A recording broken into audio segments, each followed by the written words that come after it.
বন্ধুরা, শুধু তোমারই জন্য সিরিয়ালের আজকের রিভিউ।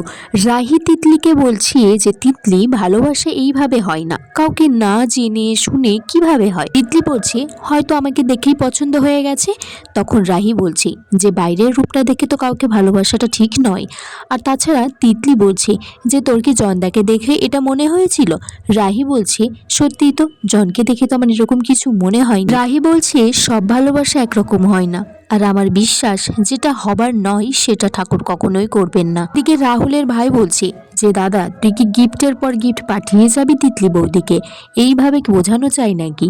রাহুল বলছে আইডিয়াটা কিন্তু অনির। রাহুলের ভাই বলছে তাহলে তুই তোর আশা ছেড়েই দে। তাছাড়া আমি যতদূর জানি সুন্দরী মেয়েরা একটু বোকা টাইপেরই হয়। রাহুল বলছে যে দেখ, গিফটগুলো কিন্তু আমি ভালোবেসে পাঠিয়েছি, আর তাছাড়া গিফটগুলো পেয়ে ওর মধ্যে কিছু তো একটা হবে, ও কিছু তো একটা বুঝতে পারবে।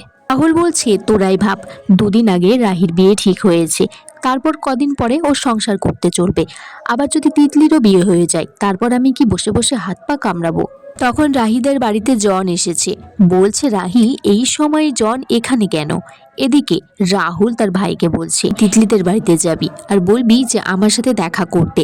রাহুলের ভাই বলছে আমার তো কাজ আছে। বলছে কাল না, তোকে আজকে এক্ষুনি যেতে হবে। জন আর তার মা এসেছে 5 স্টার হোটেল থেকে একটা দামি কেক নিয়ে এসেছে। হ্যারি বলছে আমার মনে হয় কেকটা আপনাদের জন্যই। এদিকে রাহির কাকিমা বলছে যে আপনাদের জন্য একটু কফি বানিয়ে নিয়ে আসি, আপনারা বোধহয় কফিটাই খেতে পছন্দ করেন।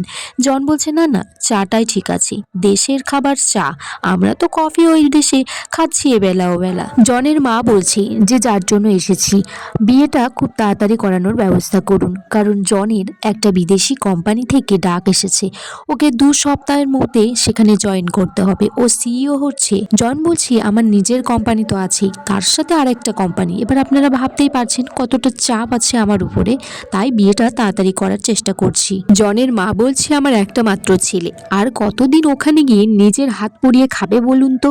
তখন রাহির বাবা বলছে আপনারা তো বলেছিলেন ওখানে কাজের লোক আছে। জন তখন কথাটা ঘুরিয়ে নেয়, বলছে মা তো মজা করে বলছে, মা আসলে চাইছে আমি যাওয়ার আগে বিয়েটা করেই যাই। জন তখন বলছে বিয়েটা 1 সপ্তাহের মধ্যে করতে চাই সে। সেটা শুনে বাড়ির সবাই বলছে 1 সপ্তাহের মধ্যে একটা বিয়ের আয়োজন তারা কিভাবে করবে। রাহিও বলছে যে কাকিমা, বিয়েটা কিন্তু আপনি অন্যরকম ভাবে নিচ্ছেন, এত সহজ নয় 1 সপ্তাহের মধ্যে সবটা গোছানো। তখন জনের মা বলছে আমার জনও তো সেই রকম, মেয়ে পাওয়া কিন্তু ওর কাছে একটা কঠিন ব্যাপার নয়। রাহি বলছে তাহলে আপনারা সেটাই করুন না হয়। জন বলছে সবাই যখন রাজি হয়ে গেছেন তাহলে আসুন, এই মুহূর্তটা আমরা কেক কেটেই সেলিব্রেশন করি। এদিকে রাহি বলছে যে আমার একটা শর্ত আছে। রাহি বলছে আমার বোন তিতলি, ওর ইচ্ছে বিদেশ যাওয়ার, তাই ওর বিদেশ যাওয়ার ব্যবস্থা না করলে আমি এই বিয়েটা করব না। জন বলছে যে সরি, আমি রাহির বোনের জন্য কিছু করতে পারবো না। যদি বলেন তিতলির জন্য করতে তাহলে নিশ্চয়ই করব, কারণ রাহির বোন তিতলি তো নয়, সে তো আমারও বোন। তারপর তিতলি রাহি আর জনের হাতটা টেনে নিয়ে এসে জোর জবরদস্তি করে কেকটা কাটিয়ে নেয়। তারা খুব আনন্দ করছে। রাহি বলছে তোমাদের শুধু এইটুকু আনন্দের জন্য আমার এই বিয়েটা করা। তারপর বাড়িতে রাহির বাবা আর রাহির কাকা মিলে ব্যবসার কাজ করছে। সেখানে তার ঠাম্মি এসে বলছে যে বিয়েটা আর কিছুদিন আছে, হাতে অনেক কাজ আছে, আর তোরা এখানে বসে আছিস। তিতলি সেখানে আসছে, নাচতে নাচতে আনন্দ করছে, দিদি ভাইকে জড়িয়ে ধরেছে। রাহি বলছে ছাড় তিতলি, আমার কিন্তু কাজ আছে, কাজ করছি আমি একটা। রাহুল তার ভাই লাক্সকে দিয়ে পাঠিয়েছে ডেলিভারি বয় সাজিয়ে তিতলিকে গিফট দেওয়ার জন্য, আর একটা চিঠি লিখেছে। কিন্তু সেখানে রাহি এসেছে। রাহি বলছে এটা আমাকে দিয়ে দিন, কিন্তু লাক্স বলছে এটা আমি তিতলিকেই দিতে চাই। রাহি তখন বলছে আপনি কি করে জানলেন যে আমি তিতলি নই? তিতলি তখন সেখানে এসে বলে যে আমার উপহার এসেছে, গিফট এসেছে, আমাকে দিয়ে দাও। তারপর সে লাফাতে লাফাতে গিফটটা খুলছে। এদিকে চিঠিটা পড়ে যায় রাহির পায়ের কাছে। রাহি চিঠিটা খুলে দেখে সেখানে রাহুল লিখেছে কালকে ঠিক সন্ধ্যা 6:30টায় একটা পার্কে দেখা করার জন্য। রাহি বলছে ভাগ্যিস চিঠিটা তিতলির হাতে পড়েনি, ও খুব সাধারণ মেয়ে, ও এই সামান্য কিছু উপহারের লোভে সেখানে চলে যাবে। ওই সমস্ত ছেলেদেরকে চেনেই না, জানেই না যে ওরা কতটা খারাপ হতে পারে। বন্ধুরা, আগামী পর্বে দেখা যায় যে রাহুল অপেক্ষা করছে তিতলির জন্য।